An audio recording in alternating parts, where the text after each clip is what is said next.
Amém? Diz assim o Salmo 128: Bem-aventurado aquele que teme ao Senhor e anda nos seus caminhos, pois comerás do trabalho das tuas mãos, feliz serás e te irá bem. A tua mulher será como a videira frutífera ao lado da tua casa, os teus filhos como plantas de oliveiras à roda da tua mesa. Eis que assim será abençoado o homem que teme ao Senhor. Amém? Amém. Glória a Deus. Irmão, nós iremos hoje aprender como o inimigo tem atacado a família. A família, segundo Deus, é constituída de pai e mãe. Pela palavra do Senhor, e vamos aprofundar mais esse assunto, esse pai e essa mãe, antes de se conhecerem, têm que se preservarem puros. E também é constituída de filhos, ao qual é no casamento uma busca não apenas necessária, não apenas desejável, mas obrigatória.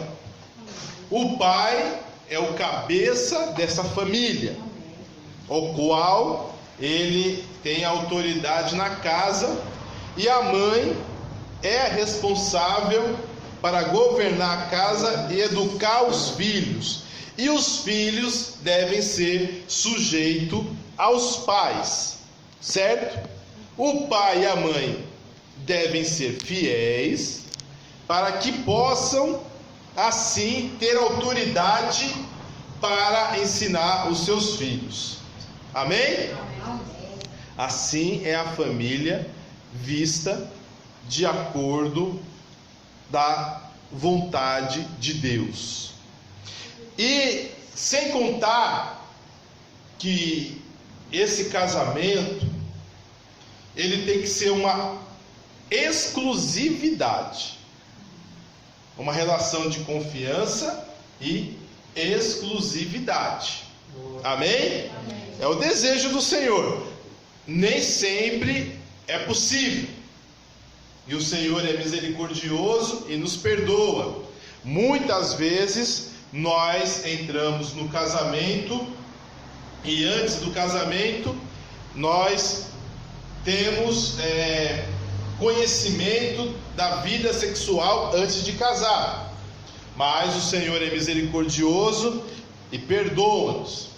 Muitas pessoas, mesmo casadas, adulteram, mas quando há arrependimento sincero, o Senhor é poderoso para restituir a confiança no casamento. Mas todos nós somos de acordo, isso a gente não pode negar, porque é a palavra de Deus, que o homem e a mulher devem se conservar puros até o seu casamento, e estando casados, tendo apenas exclusividade do conhecimento corporal e sexual entre a mulher e o homem, sem ter nenhuma relação extraconjugal, e que venham a buscar ter filhos, para que esses filhos venham ser cuidados por aquele pai, pelaquela mãe, para que possam crescer e assim ter o mesmo desejo que o Senhor fez o homem e a mulher. Amém? Amém. A gente sabe que nem sempre isso acontece e é possível. O que diz a palavra do Senhor sobre o casamento? Hebreus 13, versículo 4 diz assim, eu vou repetir para os irmãos, que com esse aparelho às vezes é meio estranha a palavra, né? Hebreus capítulo 13, versículo 4 diz assim: venerado seja entre todos o matrimônio e o leito sem mácula, porém os que se dão à prostituição e os adúlteros, Deus os julgará. O que está falando o escritor aos Hebreus? Que ao nos casarmos, fazemos de tudo para não ter fornicação antes do casamento. E estando casado, fugir do adultério, não haver adultério, porque isso é honroso diante de Deus.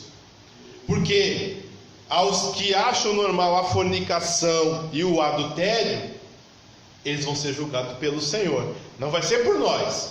Eu não posso fazer nada. Se a pessoa quer, antes de casar, quer fornicar, problema dela. Se a pessoa acha normal adulterar, problema dela. A palavra do Senhor diz que é pecado, então é um problema dela com Deus. E um dia Eli, o sacerdote do Senhor, nos tempos de Samuel, ele disse assim: um homem pecando contra um homem, os juízes o intermediará, mas o homem pecando contra Deus, quem vai ser o intermediário entre o homem e Deus? E o escrito de Hebreus é claro: quem acha normal a fornicação e o adultério, porque não é quem adulterou, não é quem fornicou, são fornicários e adúlteros. Há uma diferença entre você mentir e você ser mentiroso. Muitas vezes você acaba mentindo, é chato, é feio, você não pode mentir. Mas uma coisa é você mentir, outra coisa é você ser um mentiroso. Ou seja, você tem a qualidade de negar a verdade. Um adúltero é uma pessoa que é viciada em ter relações diferentes do seu casamento. Esse tipo de gente o Senhor julgará. Um fornicário é uma pessoa que não está nem aí, ele não quer casar, quer ser um solteirão, quer ser uma solteirona e quer viver a vida conhecendo todos os corpos possíveis e imagináveis. Para esse tipo de gente, o Senhor julgará, não somos nós. Todos sabemos, a primeira instituição do mundo foi o casamento. O que é uma instituição? É algo que foi colocado. Por exemplo, a polícia militar. A polícia militar é uma instituição do Estado. A sociedade precisando de que haja rondas, que hajam pessoas policiando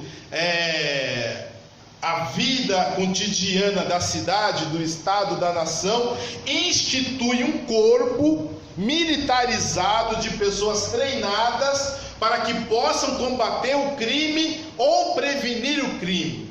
Ou seja, eles foram colocados pela sociedade para prevenir e proteger a sociedade dos criminosos e do crime.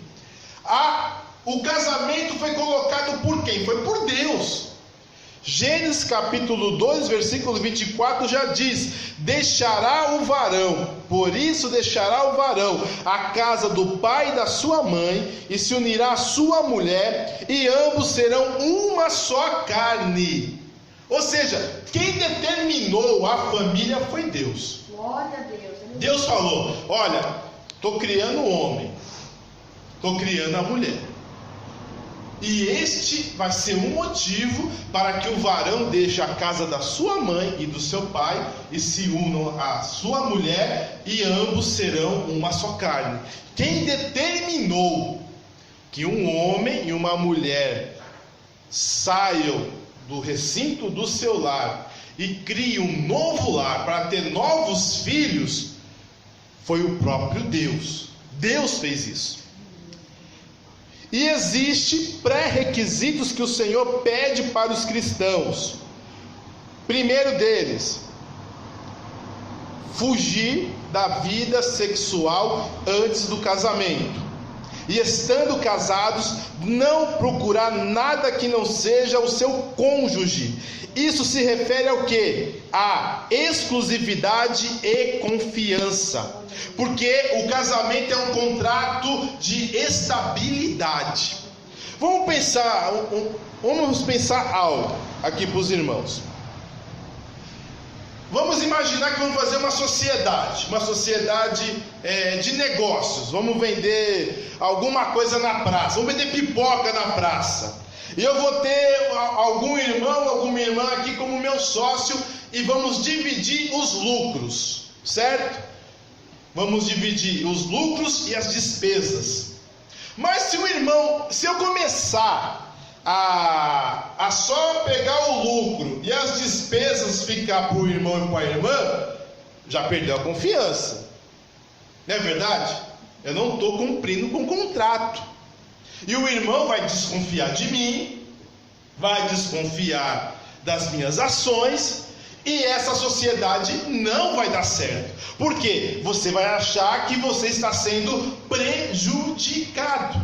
O que o Senhor pede para que não haja adultério e para que haja exclusividade antes do casamento é para que não haja desconfianças. Lembrando, Deus pode restaurar a confiança, Deus pode mudar a nossa história, por mais que nós fornicamos antes de casar, por mais que houve talvez casos de adultérios durante o casamento, Deus pode restaurar tudo isso? Pode, Deus tem poder para isso, quer dizer isso para os irmãos, mas Ele sabe, assim como nós sabemos, que no nosso dia a dia, que tudo aquilo que não é firmado e que não há confiança, não há estabilidade. Quando, por exemplo, um homem trai a sua esposa, o que acontece com a esposa? A esposa pode até perdoar, mas ela não vai confiar. Mas olha, é muito difícil ela colocar a mão no fogo pelo esposo. Ela vai ficar com medo de ele trabalhar, vai ficar com medo se ele vai conhecer uma mulher bonita, vai ficar com medo de ele conversar com alguém, vai sempre ficar olhando as coisas particulares. A confiança acaba. E a confiança acabando, acabou o casamento, irmãos. Acabou. Assim como qualquer negócio que haja sociedade, acabando a confiança, acaba o negócio, casamento também. Perdoei, eu deixei ele aqui em casa. Mas se não tem confiança, já acabou. Acabou. E o que Deus queria é que o casamento não acabasse. A vontade do Senhor é que o casamento ficasse firme. Mas essa é a vontade de Deus, que o casamento haja estabilidade, exclusividade, para que os filhos cresçam num ambiente saudável. Imagine a criança crescendo num ambiente que vê a mãe chorando pelos cantos, o pai chorando pelos cantos, e tendo briga, e tendo gritaria, e tendo espancamentos, tendo agressões físicas, tendo xingamentos. Que criança vai crescer bem? Olha, me diga uma coisa: que criança cresce bem com pais um de um lado, outro do outro? Não cresce, irmãos. Eu sei que isso existe bastante na igreja hoje em dia, existem esses problemas, mas eu vou dizer uma coisa para os irmãos: é traumático. Nós chegamos em casa domingo, ficou mais para a noite, doeu meu coração ver uma menina falar assim: eu queria conhecer o meu pai. Por que o meu pai me odeia? Por que o meu pai não fala comigo? Eu fiquei triste, irmãos. Por que isso? Porque essa situação que acontece hoje com as crianças, por isso que o Senhor sabendo disso, pediu o quê? Que o casal seja exclusivo, confiável, para que as crianças cresçam num ambiente saudável, tenham uma boa referência. Já foi provado, se a criança cresce no ambiente que o pai bate na mãe, quando ele casa ele bate na mulher. Não é todos os casos, não é todos, mas é a maioria, infelizmente. Então Deus sabe o que faz. Deus sabe o que faz. Quando Deus pede as coisas, não é um capricho de Deus, Ele sabe o que está pedindo. Mas o ensino aqui não é o que é família, mas é o ataque à família. O que o mundo diz? Porque está uma porcaria a vida familiar. O que aconteceu? Que de 50 anos para cá, as pessoas trocam de cônjuge como se trocar de meia. Por que será que as jovens, os nossos jovens, estão metidos na prostituição, que hoje as pessoas têm vergonha de casar virgem? Mulheres e homens, que quando chegam aos 15 anos, ficam desesperados para perderem a virgindade. O que está acontecendo? Porque é normal as pessoas casarem e tem 5, 2, 3, 20 anos e não quer ter filhos. Simplesmente não é porque não pode, não quer ter filhos. O que é isso? Antigamente o pai e a mãe lá na roça mal tinham que se vestir, tinham 10 filhos, 9 filhos. Eu acho que minha mãe teve 22 irmãos, né? Aí ele fala, o pessoal até brincava porque não tinha uma televisão na época. A Bíblia diz assim que a sua mulher vai ser como a videira no seu quintal, ou seja, ela vai dar muito fruto. Pela palavra de Deus, ter filho é bênção, não é maldição não. O que aconteceu? Que de uma hora para outra a gente tem vergonha de ter filho. O que aconteceu que de uma hora para outra nós temos vergonha da virgindade? O que aconteceu que de uma hora para outra o adultério é aceito? E outros problemas, ataques contra a família. De onde veio isso? Quem trouxe esses problemas para o seio da sociedade? Primeiro de tudo, todos ateus. E alguns são satanistas. Mas falaram de uma forma rebuscada. O diabo não vem com chifre, irmãos. Desculpa fazer o gesto. O diabo não vem com chifres e rabo vermelho com cara de bode. Esquece. A palavra do Senhor diz que os ministros de Satanás, eles enganam a muitos, porque até o próprio inimigo, ele se transveste de anjo de luz. Entenda isso? Ainda mais os seus ministros fraudulosos. Quando o inimigo quer enganar uma sociedade, ele não vai trazer uma pessoa abertamente satanista, uma pessoa que bebe sangue, que mata bodes no meio da rua, que faz pentagramas no meio da rua, não é um Toninho do diabo, nessas coisas assim exóticas.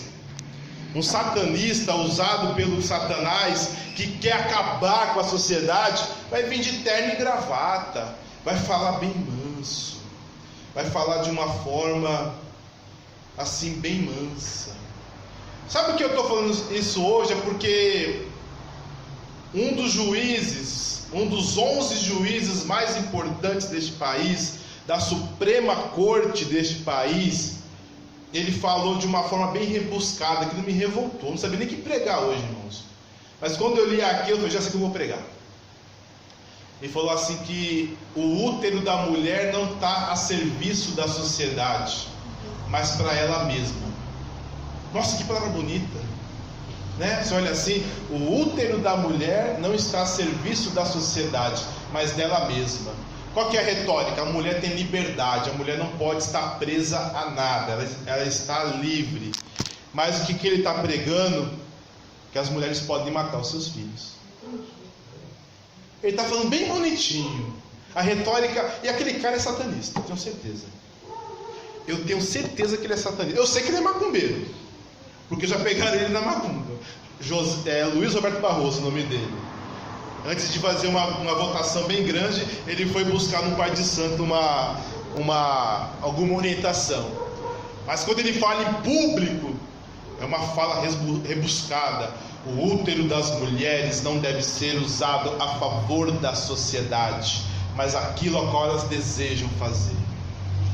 Ele não fala errado, ele não fala cuspindo, ele não fala gritando, ele fala bem rebuscado, com palavras que, se você for no dicionário moderno, não existe. Você tem que ir no dicionário de 100 anos atrás para achar a palavra. Mas é a palavra do Satanás, é a palavra da destruição. E foram homens assim, como Sigmund Freud, um homem extremamente inteligente, estudado, uma pessoa de um QI absurdo, que falava coisas assim, que ensinava que as neuroses, ou seja, as coisas que atrapalham a mente, os traumas, eram causados por desejos sexuais reprimidos, incluindo desejos sexuais de crianças.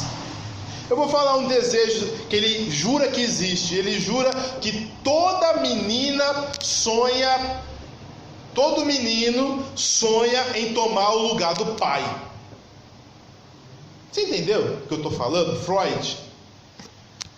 Esse cara é idolatrado no mundo. Ele dizia que todo menino desse tamanhozinho não sabe nem fazer as necessidades dele, não sabe nem limpar suas necessidades. O sonho dele é tomar o lugar do pai. É chamado complexo de Édipo, que é um deus da Grécia, não é nem deus da Grécia, é um semideus da Grécia, que sem querer matou o próprio pai e ficou com a mãe, e só depois ficou sabendo que tinha matado o pai e tinha ficado com a mãe e acabou se matando. Ele diz que esse desejo está em todos os meninos, e que toda menina sonha ter pênis.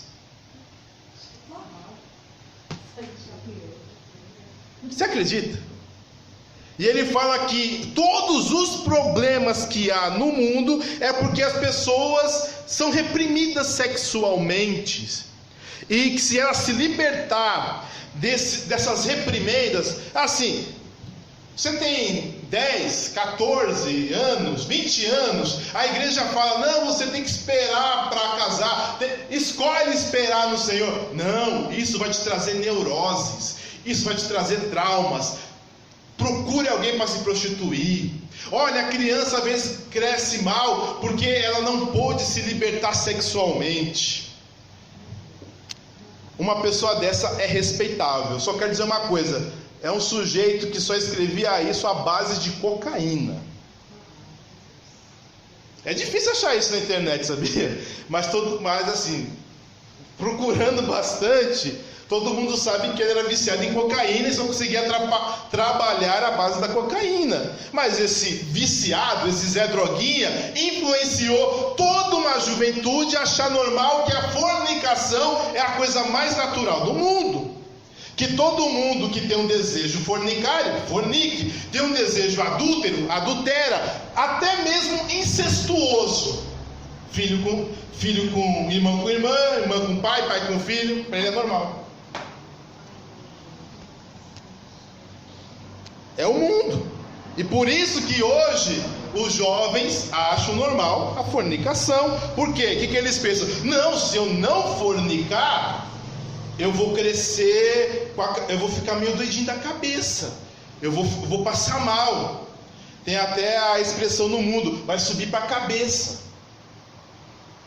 Subir o quê? Mas é isso que eles dizem. Baseado na medicina, baseado nas experiências verdadeiras, baseado na biologia, na química humana, não baseado num maluco viciado em cocaína, ateu, que ele dizia que a religião é a maior formadora de neuroses do mundo, porque a religião cristã proíbe sexo fora do casamento e proíbe várias práticas sexuais, a não ser entre homem e mulher no casamento. Sexo com animal não vale, sexo com pessoas do mesmo sexo não vale, sexo com a mamãezinha não vale, com o papai também não vale, com a irmã não vale, sendo criança não vale. Então ele dizia que essa proibição da religião judaica, cristã e islâmica trazia neuroses para o mundo. Por isso todo mundo hoje acha normal a homossexualidade, o travestismo, o poliamor e a fornicação, até na igreja. Triste. Outra pessoa que influenciou esse pensamento, Margaret Mead, dizia que todos os problemas do mundo ocidental, nosso mundo, era a moralidade sexual, que trazia traumas e frustração para as pessoas. Segundo ela, a solução era não ter nenhuma moralidade sexual, incluindo para criança. Se criança quer fazer sexo, deixa. Ela foi numa ilha lá em Samoa Ocidental, lá perto da Austrália, da Indonésia, e ela inventou uma história. Ela falou que as pessoas de lá, elas tinham sexo livre, entendeu? Não tinha nada, nenhuma regra sexual para aquela sociedade. É mais ou menos como índios, que viviam livres, eles estavam sempre felizes, que as meninas desde pequenininha, elas começavam a ter relações entre elas, os meninos também, o adultério era aceito, e isso fazia eles mais felizes. Depois descobriu que ela simplesmente falou que ela queria falar, mas não que ela viu. Ela simplesmente falou o desejo do coração dela, que era ter homossexualismo, prostituição, fornicação e adultério, não o daquela realidade. Ela inventou uma fantasia, mas as pessoas tomaram esse livro dela, eu esqueci o nome do livro dela, um livro muito famoso neste mundo, como uma Bíblia para que tivesse ensinamento sexual nas escolas, e nós achássemos normal o adultério no seio familiar. Proibiu o adultério dos homens e das mulheres, e segundo as pessoas que crêem nessa serva do capeta, porque ela não se converteu antes de morrer, vai chegar o dia que uma mulher vai ter 3 esposos, um para bancar, outro para dar carinho e um outro para realizar os seus piores desejos. Você está entendendo? Porque e essas pessoas são consideradas autoridades. Quando eles falam essas coisas, eles estão achando que eles estão pregando a verdade. Quando eles falam, não pode ter repreensão no sexo. Por que eles falam isso? Porque a autoridade veio da palavra de Deus, veio de um médico, veio de um biólogo? Não, veio de satanistas e ateus, que segundo as suas próprias ideias pré-concebidas, colocaram nos livros, bem escrito, de uma forma bem escrita. E como eles não queriam seguir a palavra de Deus, seguiram esses servos de Satanás. Outra outra também que trouxe todo esse problema para a humanidade, Margaret Sanger, eugenista. Eugenista é a pessoa que é a favor que só haja os melhores no mundo. Por exemplo, se você fizer um pré-natal e o seu filho tem síndrome de Down, para um eugenista você deve matar o seu filho. Se o seu filho visto no pré-natal que ele vai ter um probleminha na cabeça, não vai ter um bom desenvolvimento, vai ter microcefalia, por exemplo, mata o seu filho. Porque para o eugenista, só os mais fortes devem viver, porque eles são darwinistas, eles creem na teoria de Darwin, da sobrevivência do mais forte. E você trazer fracos para o mundo, você enfraquece o mundo. E essa mulher era eugenista, e ela acreditava que tinha que ter o aborto para os mais fracos. E, por exemplo, se 2 pessoas que têm síndrome de Down, 2 pessoas, na opinião dela, tinha que cortar as trompas da mulher com síndrome de Down e cortar fazer vasectomia no rapaz, para que eles não viessem procriar e tivesse mais pessoas com síndrome de Down. Entendeu? E essa pessoa é levado a sério no mundo. Ela dizia que o problema do mundo era porque o mundo tinha uma moralidade cristã, que ao invés de matar os inaptos, cuidava dos inaptos. Por isso que o aborto é normal hoje no mundo. Você entendeu de onde veio isso? Também tem outro, não acabou não, tem mais satanistas ainda. Betty Friedan, americana. Essa velha morreu faz pouco tempo. Dizia que a obrigação da mulher casar virgem para viver em um lar estava escravizando as mulheres, levando-a às loucuras. Aí ela fez um livro chamado como é o livro da Betty Friedan?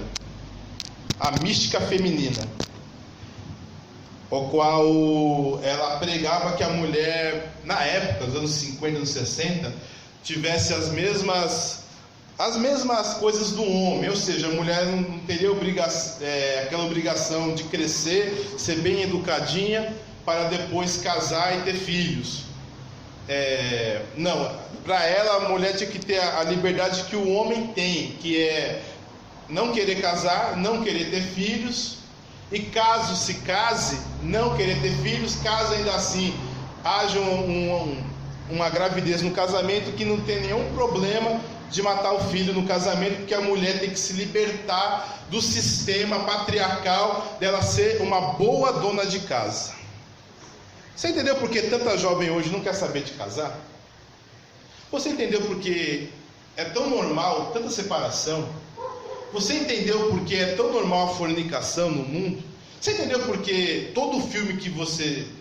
Às vezes o filme é até bom, mas eles colocam uma pornografia no meio do filme, porque eles foram a família, a educação familiar cristã da parte de Deus está sobre ataque. Mas vamos lembrar uma coisa: se mulher ficar o tempo todo abortando e evitando ter filho, vai ter menos gente no mundo. Os irmãos concordam? Quanto mais homossexuais houver no mundo, menos pessoas há no mundo. Homem com homem não dá nada. É como o pessoal brinca, mulher com mulher da jacaré, mas na verdade não dá nada. Não dá absolutamente nada. Não há possibilidade. Se houver abortos, não vem ninguém para o mundo. Se as pessoas já casarem desconfiando que vai separar, elas não vão querer ter filhos. Logo, não haverá pessoas para o mundo. A guerra de Satanás é contra você ou contra Deus?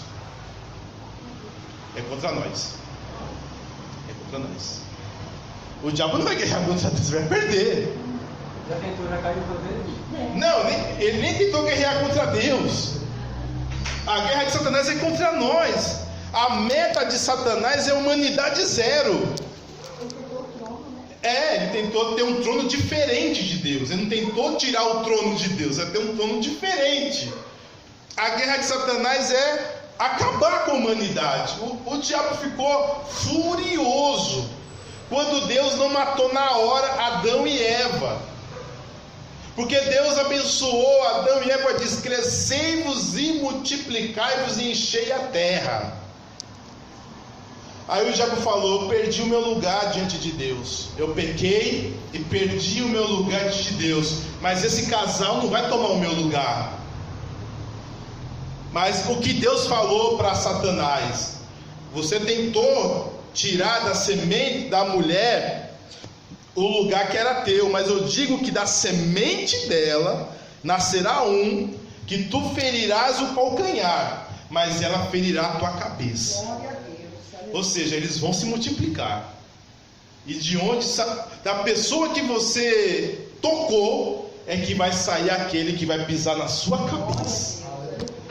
A meta do diabo é humanidade zero. Ele veio para matar, roubar e destruir. Todas essas ideologias que ensinam palavras de liberdade, de emancipação, de felicidade plena, tem só tem uma meta: acabar com a humanidade. Por isso há um ataque à família. Mas vamos lá, estes pensamentos têm consequências. Desculpe, irmãos, eu li errado aqui. Conseguimos entender de onde vem então o projeto satânico. Porque, irmão, vamos ser sinceros, por que de uma hora para outra a fornicação ficou normal e a virgindade virou uma coisa horrível? Por que de uma hora para outra a homossexualidade virou algo normal e a heterossexualidade virou algo opressivo? De algum lugar veio desse povo aqui, em que hoje os nossos jovens são incapazes de viverem sem se prostituir. Todos estes autores prometeram liberdade aos que vivessem como hoje vivem, que nós vemos. Mas, vamos lá, eles prometeram que se tivesse liberdade sexual, não haveria mais neuroses, mais traumas, mais problemas. Acabou os problemas? Você acha que o jovem de hoje vive mais feliz do que o jovem dos anos 20, dos anos 30, dos anos 40? Você acha que a jovem de hoje, que pode ter 200 pessoas para se relacionar, está vivendo melhor do que aquela jovem que se guardou para o seu casamento há 70 anos atrás? Não está. Foi uma mentira. Satanás prometeu liberdade e deu escravidão para os nossos jovens. Ele prometeu liberdade, mas ele escravizou. Hoje nossos jovens têm medo de casar. Eles têm um desejo. Tem aquele desejo de casar, mas não tem coragem. Por quê? Eles foram ensinados a serem promíscuos. Eles olham para si mesmo e falam: se eu sou incapaz de segurar os meus desejos, imagine minha cônjuge, imagine meu cônjuge. Então o inimigo prometeu liberdade, mas trouxe escravidão. Com que? Temos pessoas destruídas. Quantas pessoas vão para as drogas, para a bebida, porque os relacionamentos são destruídos? Quantas pessoas estão frustradas? Quantas pessoas pegaram doenças incuráveis, gravidez indesejáveis? Tudo porque o diabo prometeu a liberdade, mas deu a escravidão. E não tem como, irmãos, nós nos libertarmos de Deus, porque há dois senhores deste mundo.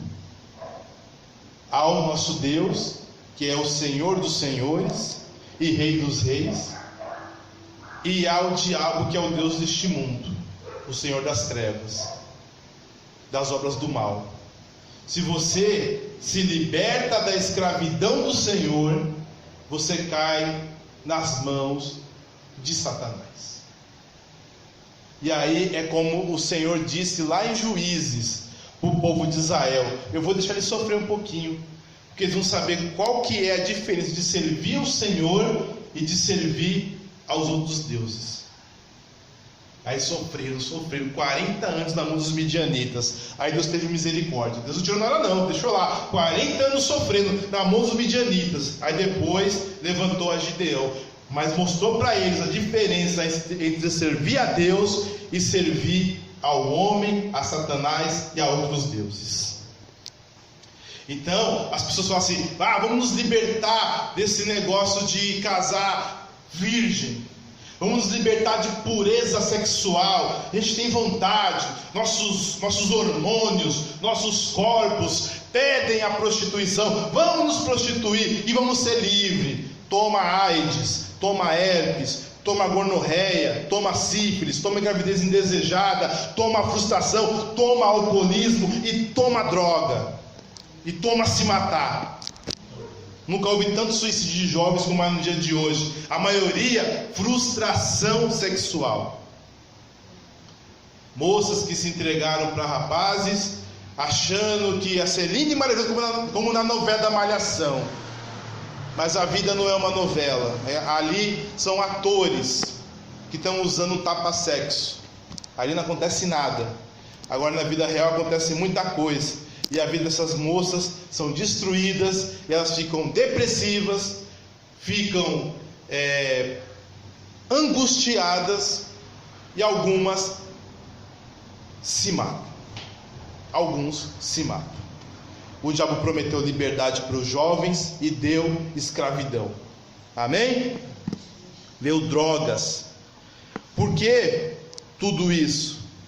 Para que as pessoas venham ter uma vida miserável.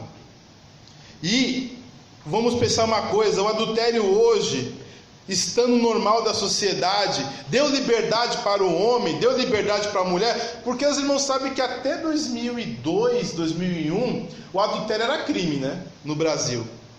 Hoje não é mais crime. Antigamente era crime. A pessoa podia ir na justiça e falar: fulano de tal me traiu. Aí a fulano de tal não recebia 1 centavo de pensão, porque traiu o esposo, porque era crime, era uma contravenção. Hoje não, mano. Hoje está liberado. Hoje a mulher, o homem pode pintar o 7. Teve um caso na Bahia que a amante ganhou a pensão da outra. Teve que dividir. A oficial do cartório e a amante. Teve que dividir. Porque para o mundo é normal. Ah, não, mas é adultério. O rapaz tinha uma família. Não, mas ele também tinha outra. Só que a outra não era oficial, mas viveu com ele. Vamos dividir a pensão. Dividiu a pensão. Coisa de Satanás.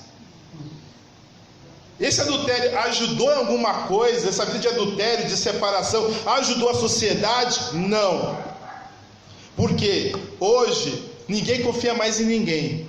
Hoje os filhos estão crescendo de uma forma traumatizada. Irmãos, vamos pensar uma coisa. Imagine você ter uma vida sem confiança. Imagine você pegar um ônibus. Pega o ônibus, vou lá para a Praça da Sé. Só que você está desconfiado. Você tem quase certeza que o ônibus vai sofrer um acidente. Entra no ônibus, você vê o ônibus todo cacareco. Quando ele freia no ponto, faz aquele barulho que parece que o freio está acabando. Você vê o óleo caindo, fluido caindo. Aí você fala: meu Deus, eu tenho que ir para a Praça da Sé, mas eu vou pegar esse ônibus. Se eu esperar o outro, eu não chego lá. Dá para viver sem confiança? Dá para ter uma viagem tranquila? Você fica desesperado. Parece que você está morrendo antes de morrer. Porque o tempo todo você acha que vai acontecer alguma coisa ruim. E aí a sua pressão sobe, tudo dá errado. E você não consegue. Não dá certo. Não acontece nada, você até desmaia, de tão nervoso que você fica. Com medo de morrer. O adultério ser normalizado na sociedade, e é normal hoje em dia na sociedade o adultério entre homem e mulher. Antigamente também tinha uma situação muito injusta, né? Era normal o homem adulterar. O homem podia ter amante, podia ir para bordéis, e a mulher tinha que ficar em casa com os filhos cuidando da casa. Era injusto isso, pelo amor de Deus. Não é de Deus também isso. A mulher fica em casa com os filhos e o marido fica pegando herpes por aí. Era normal isso antigamente também. Ninguém fez nada. Aí foi fácil permitir que o adultério. Era mais difícil tirar do homem essa vontade de adulterar. E foi mais fácil liberar as mulheres também a adulterar. Porque a mulher estava sendo reprimida no seu desejo de adulterar e o homem estava livre. Então o que a lei fez? Libera para todo mundo. Mas o liberar para todo mundo faz o quê? Desconfiança. E com desconfiança nada funciona. Ninguém pega um ônibus achando que ele vai bater. Ninguém entra no casamento achando que vai ter um adultério. O mundo não libertou ninguém do casamento. Trouxe a destruição para os lares. As pessoas já casam escrevendo contrato. Olha, você está casando, mas tudo que eu comprar não é seu, hein? Tudo que tiver no meu nome não é seu. Eu posso comprar o que for, agora, nesse instante da assinatura, não é seu. As pessoas já casam desconfiadas. Significa o quê? Isso significa desestabilização. Um mundo que você não confia em ninguém. A pessoa, eu compro alguma coisa do irmão aqui. Ô irmão, me dá, sei lá, me vende tal coisa para mim, depois eu pago. Se você acha que eu não vou pagar, você não vai vender. E se ninguém tiver confiança um no outro, acabou a sociedade. Uma sociedade que ninguém confia em ninguém, acabou a sociedade. E foi isso que aconteceu com o casamento. Ninguém confia em ninguém, acabou o casamento mesmo. Por isso que o cara tem 10 casamentos, 15 casamentos, e as pessoas acham normal, mas vai ver a vida dele, se ele não toma, se ela não toma tarja preta de manhã, de tarde, de noite para dormir, se não usa drogas pesadíssimas para viver, é uma vida destruída. Isso não é normal, mas é um ataque satânico para que as pessoas realmente venham morrer, venham ser roubadas da sua felicidade, venham ser destruídas. Outra coisa também, o ataque a educação familiar. Vamos lá, Provérbios 22:6. Eduque a criança no caminho em quem deve andar, e até quando envelhecer não se desviará dele. Efésios 6:4. E vós, pais, não provoquei a ira aos vossos filhos, mas criai-os na doutrina e admoestação ou repreensão do Senhor. A palavra de Deus exorta os pais a ensinarem seus filhos. Mas o que o mundo diz? Será que para o mundo é certo você como pai, você como mãe, ensinar para o filho: filho, roubar é errado, mentir é errado, Jesus morreu na cruz, fornicação é errado, homossexualismo é errado, falar mentira é errado, defraudar é errado? O que o mundo acha em você ensinar o que está na palavra de Deus para o seu filho e para a sua filha? A serva de Satanás, Margaret Mead, diz: o lar deve parar de advogar causas éticas ou crenças religiosas. As crianças devem ser ensinadas a pensar e não o que pensar. Você entende de onde vem esse negócio da escola, na cara dura, ensinar o seu filho a fazer o que não presta? Você fala: filho, namorar, se não for para casar, é errado. Aí na escola vai e tem um livrinho ao qual diz até que namorar com um amiguinho pode. De onde veio isso? Desse pensamento que eles acham que é errado a família ensinar qualquer coisa para a criança. Este é o pensamento que está no mundo, mas esse pensamento tem consequências. Ao você apenas ajudar o senso crítico da criança, ela vai estar à sua própria mercê. Mas qual que é a consequência disso? Violências, drogas, prisões, mortes, tudo que não presta. Gente, vamos ser sinceros, há 30 anos atrás não tinha essa quantidade de mendigos na rua, não tinha essa quantidade de drogados na rua, não tinha essa quantidade de bares, não tinha, porque ainda tinha resquícios da antiga educação, que o pai batia mesmo, o filho saía da linha, o pai repreendia, a mãe repreendia. Eu sei que muita gente fez coisa errada, não adiantou o pai bater, a mãe repreender, eu sei, mas hoje é epidemia. Parece que o fato de uma criança nascer na favela é quase certo que ela vai ser bandida e drogada. Que é isso? O fato de nascer numa família rica é certeza que vai ser um prostituto, uma drogada ou um homossexual. Que é isso? De onde veio isso? Isso não é normal. Isso é porque essas pessoas com palavras bonitas, sabe? Não, você não pode falar, você não pode ensinar. Você tem que fazer ela pensar e não o que pensar. Olha que bonito, dando liberdade para a criança. Mas o que a palavra do Senhor diz quando você deixa a criança solta? A vara e a repreensão dão sabedoria, mas a criança entregue a si mesma envergonha a sua mãe. Provérbios 29:15. O mundo diz: deixa a criança solta, deixa ela pensar, deixa ela ter o seu senso crítico. Deixa ela ter o senso crítico e ela vai estar cheirando o que não deve, fumando o que não deve, fazendo o que não deve, e você vai ser obrigado a visitá-la na cadeia, porque nós somos maus. A tendência do homem e da mulher é para o mal. Se ninguém corrigir os desvios de cara da criança, a criança é egoísta por natureza. Tudo é meu. É meu. Você dá para um amiguinho um pouquinho. É meu, é meu. Não é assim? Você tem que dar na marra. Fica quieto, moleque. Toma aqui. É dele. Aprenda a dividir. Né? É normal. Criança é invejosa. Você dá uma coisa para uma e não dá para outra, já não fica chorando, não quer saber de você.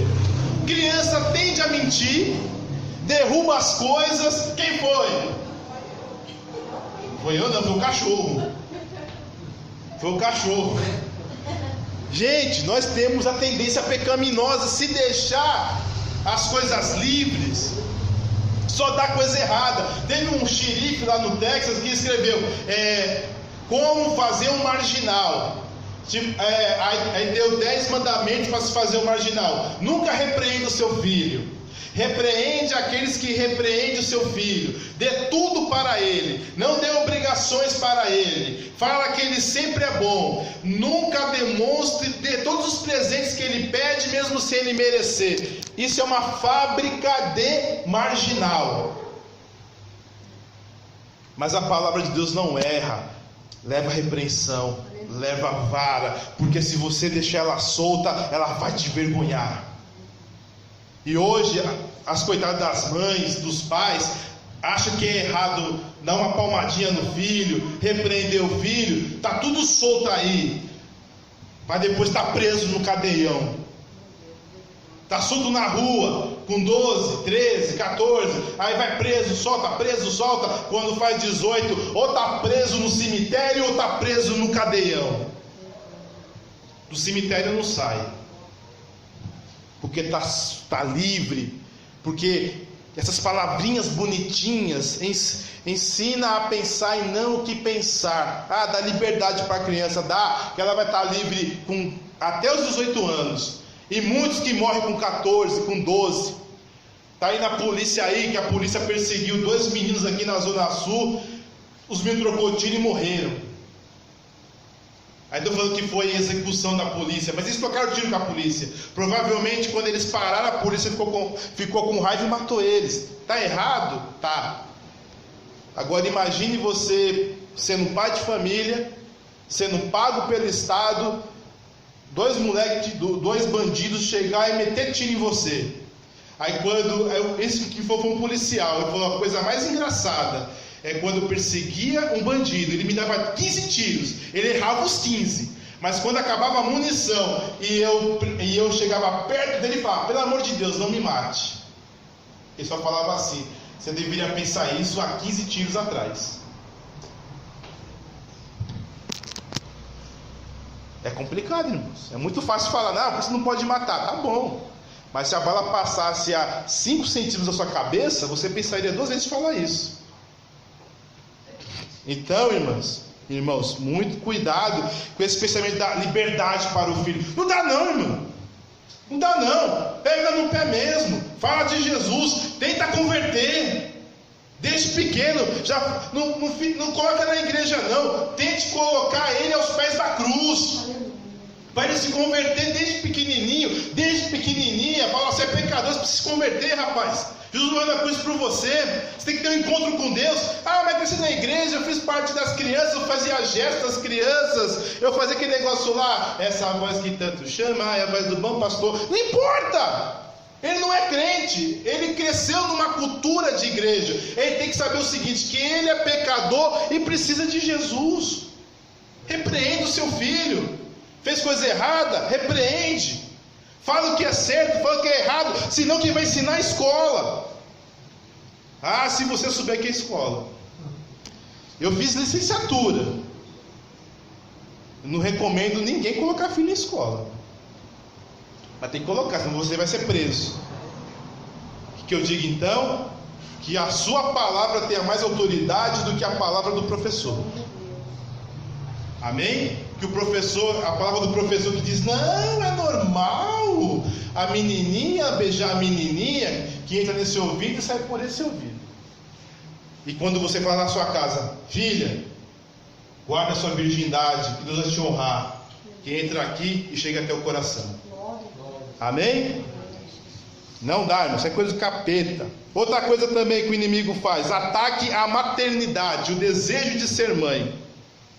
A palavra de Deus exorta que haja maternidade no casamento, que haja filhos no casamento. 1 Timóteo capítulo 5, versículo 14. Quero, pois, que as que são moças se casem, gerem filhos, governem a casa e não deem ocasião para o adversário maldizer. Porém, vamos ver o que o mundo diz. Betty Friedan, satanista.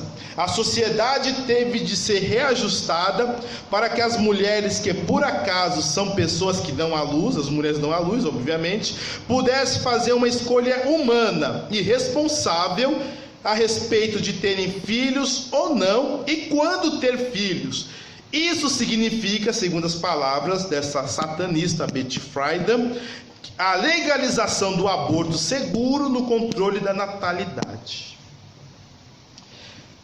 Essa serva do capeta disse o seguinte, que a mulher não precisa casar e ter filhos, se casar não precisa ter filhos.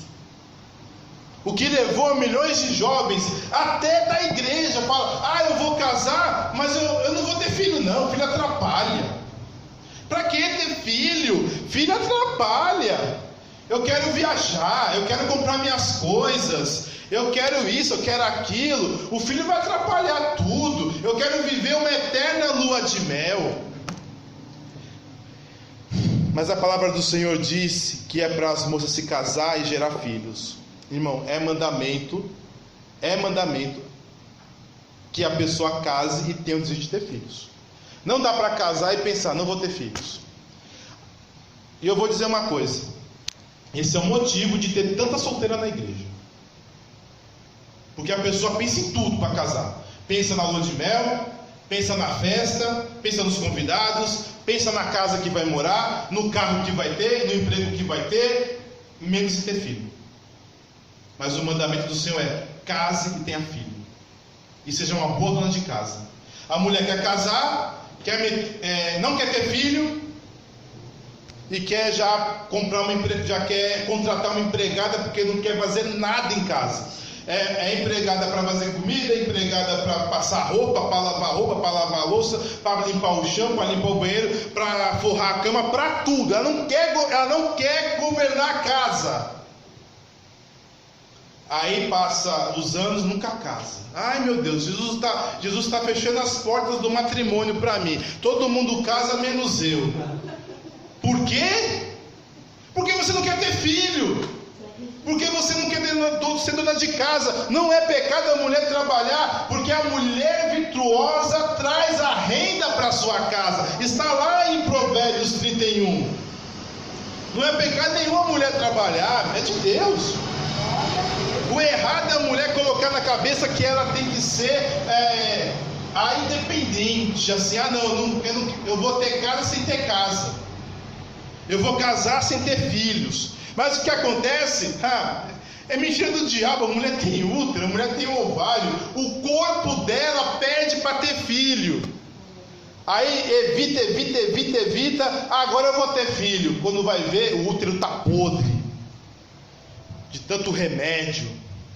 Passou da idade fértil, acabou. E o seu carro, o seu dinheiro, as suas propriedades vai para quem? Vai para sua sobrinha, que nem fala com você. Vai para o seu sobrinho, que nem olha para sua cara. Não vai para o seu filho. A vida fica vazia. Quando você casa e não quer ter filho, a vida fica vazia, fica sem sentido nenhum. Aí dá o quê? Dá separação. Está lá duas pessoas que só viajam, jantam e fazem sexo. Tá bom. Vai chegar uma hora que o desejo sexual vai diminuir. Isso é natural. Qualquer pessoa, não adianta. Vai fazer o quê? Não tem filho para criar. Não tem uma responsabilidade para criar um ser humano para que ele venha ser alguém na vida. Por que vai ficar junto? Às vezes o amor acaba, porque ter filhos une mais o casal. Vai fazer o quê? Eu sei que muitos casais não podem ter filhos. Eu sei disso. Muitos casais não podem ter filhos e isso entristece o casal. Mas a vontade de Deus é que tenha filhos. Alguns não têm, mas é uma minoria ínfima. Mas hoje está ficando uma maioria. Não está ficando a maioria não. É porque está tudo evitando ter filho. Aí quer engravidar, casa com, 24 anos, toma um monte de remédio, acaba com o útero, aí quando está lá por 40 anos, agora eu vou ter filho. 20 anos tomando remédio, você quer ter filho? E aqui na China? Não vai ter, é difícil, é impossível. Você entende? A vontade de Deus é que você tivesse filhos, agora você vai querer ter, às vezes não tem, Deus fechou minha madre. Mas quando você casou, você tinha o desejo de ter filhos? Não tinha. Você é livre para suas escolhas, mas é escravo de suas consequências. Se você escolheu não ter filho, você não vai ter filho. Ah, não, mas agora eu quero. Agora não dá, amigo. Se não quer ir para o banheiro, que não coma. Entendeu? É simples. Não, simples assim. Se você escolheu não ter filho, não vai ter. Pronto. Não adianta depois pensar 2 vezes em ter filho. Amém? Que Deus abençoe os irmãos em nome de Jesus. E para resumir tudo é o seguinte: tudo, essa palavrinha bonita de liberdade, essas coisas, só tem um objetivo: acabar com a humanidade. Deus quer que todos os homens sejam salvos e tenham vida e abundância. Mas o diabo veio para matar, roubar e destruir. Amém?